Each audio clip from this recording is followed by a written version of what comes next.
What is up, guys? Welcome back to the channel and welcome back to another video here on the CLK 55 AMG. In today's video, I am going to do everything possible to prevent the smoking issue on my CLK 55 AMG. Stay tuned. Let's get right into today's video. In my quest to solve this issue, or just to make content, I am going to remove the EGR valve and see if it's clogged or if it's, dirty, just as a, this is just my effort to try to save this engine. I know it's already cooked, but what if I'm wrong, right? Even if I'm wrong, at least we have something to watch, right? We have content. So let's rule out all the other possibility of why this car is smoking like a chimney. Okay? All right. If you own this car, you own a E55 or C55. Taking out the throttle body is pretty much simple. You take out this little neck clip, the electrical connector, and you just pry it out. And then there's a vacuum hose on the side right here that needs to be taken out. I took out the entire injector rails, and just as a last resort to make sure, try to save this engine, even though I already know what that answer is. But I noticed the seal on this one was like bent. It's not seated properly. I don't know if you guys can see that.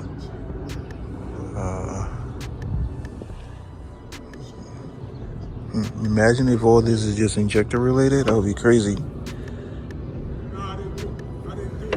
But I took it out. I'm gonna take off the manifold as well. I got the top of the intake manifold out finally. It was a pain in the ass to get out, but y'all, look at this thing. Look at this. This is disgusting. That gasket is completely gone.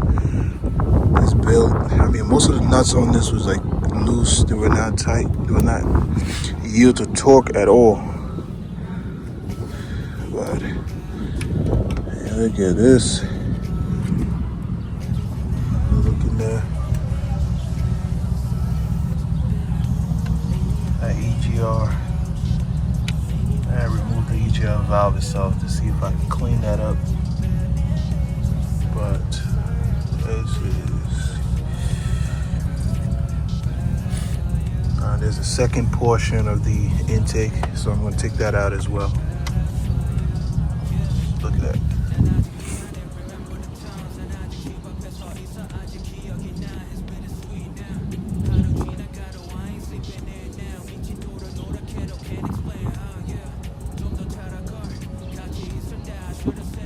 This is the second portion, the bottom portion of the intake manifold.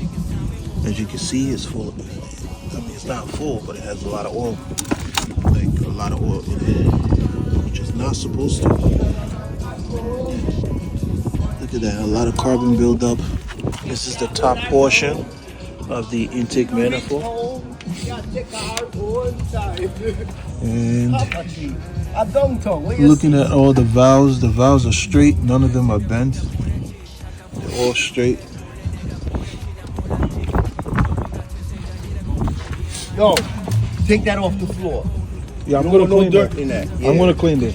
So if dirt gets in, it's okay. I'll clean it. Or I'll put it back. Yeah. Yeah, take a look. Nothing. They're not bent. Just a little dirt fell in there when I'm taking up the intake. You gotta clean these valves. Yeah, I will. All right, guys. So pretty much. And they got the plugs in there still. Oh yeah, all your plugs in. Yeah, those are the knock sensors. No, that's because for the knobs. Yeah. But you know.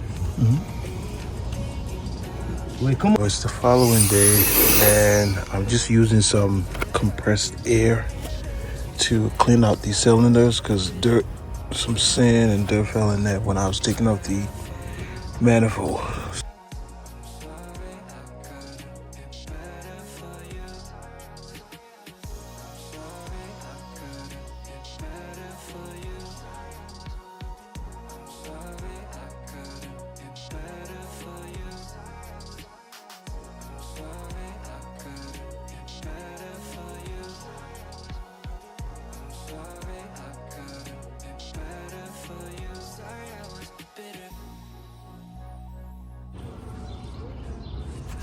Okay, so in order for the gasket to stay, you have to put a little bit of RTV gasket maker to keep the gasket on the manifold. Otherwise, it's going to be hell trying to put that intake manifold back on. So that's what I did. I just added a little bit of RTV so that it sticks, so that when I put the manifold on, it doesn't move around. Giving the CLK one last oil change of hope before we decide to completely replace this engine. And I got something here that you guys are not going to believe, or you probably never heard of, unless you dealt with an issue like this.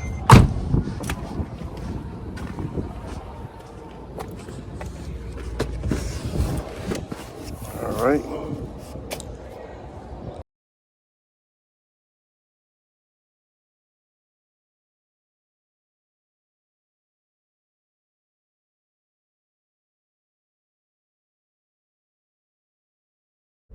I did everything that I could possibly do to save this engine, to prevent the smoking on this car.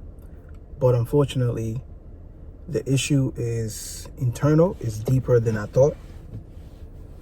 And so if you know about these cars, if they sit for a long period of time, it does affect like the gaskets and seals and stuff like that. So I'm not sure if it's just piston ring issues or valve stem seal issues. Now, I thought about just doing the valve stem seals. Now, let's just say I put $2,500 into replacing the valve stem seals, and then it turns out the issue is a piston ring issue. I just wasted $2,500. And so I had to weigh my option here. I wanted to replace the engine as well, and I figured I could source a used engine with like maybe about 80,000 miles on it, 80 to 100,000 miles for roughly around $3,000 or 3,500, and then the rest is for the labor. In total, I would be about $5,000 into this car.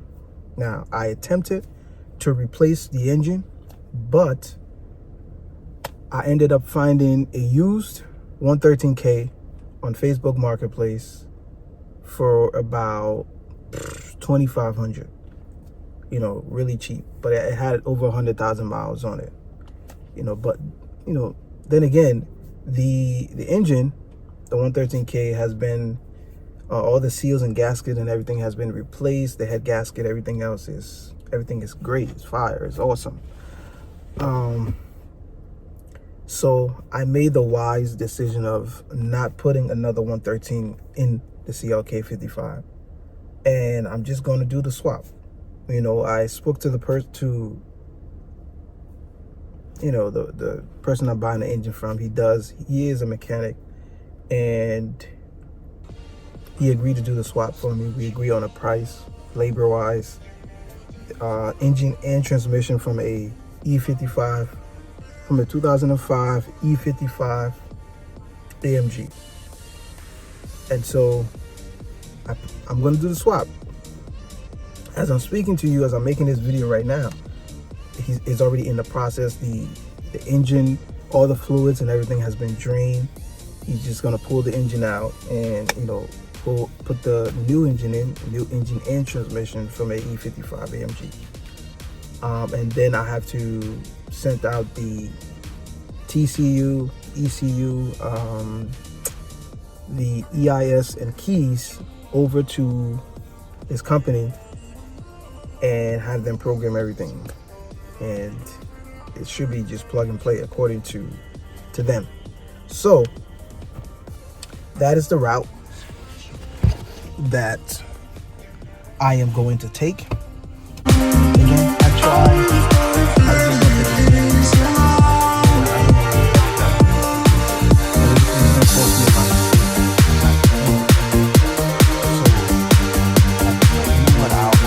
wanted to do the swap anyway, regardless. I was going to do the swap in the future, but then I was like, you know what? If it's going to cost me like around $5,000, everything in total, yeah, I'll do the swap. you know, instead of just putting the same engine back in there. So that is the decision I came to. And so I will keep you guys updated on the swap and everything that's going on. Again, I'm a bit nervous because I never did anything like this. I never did a swap from another. You know, the 113 and 113K has some differences, but they're almost pretty much the same engine, but just minus a supercharger and some other minor stuff. But yeah, I was a bit nervous about it, but you know, I'm doing it anyway. So anyway, if you guys took the time to watch this video, please like, please comment, please subscribe. You guys let me know what you think about this swap. If you've done it, please let me know. How is it going for you? How long have you been driving around in the car with the 113K swap? And I will catch you guys in the next video. Peace out.